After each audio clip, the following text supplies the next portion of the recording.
你看那个轴心不是在那个圆柱体的正中央呢，是轴心的旁边呢，这样就会产生那个前进后退，前进后退。还有远距离那一点，还有短距离那一点，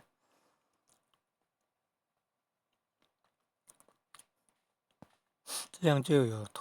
像锯子前进后退，前进后退，推拉推拉，然后走路就像前进后，一前一后，一前一后。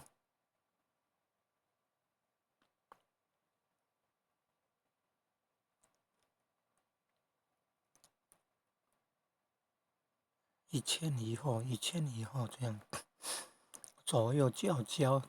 交互前进了。左边前进完，换右边前进完，换右边前进，左脚前进完了，换右脚前进，这样。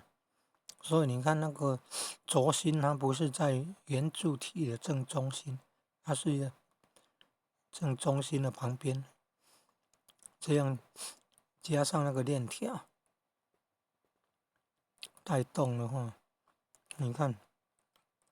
它最后有远距离跟短距离，然后造成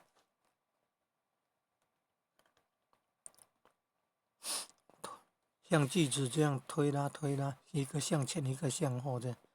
这个就是左右脚轮流向前，左右脚轮流向前，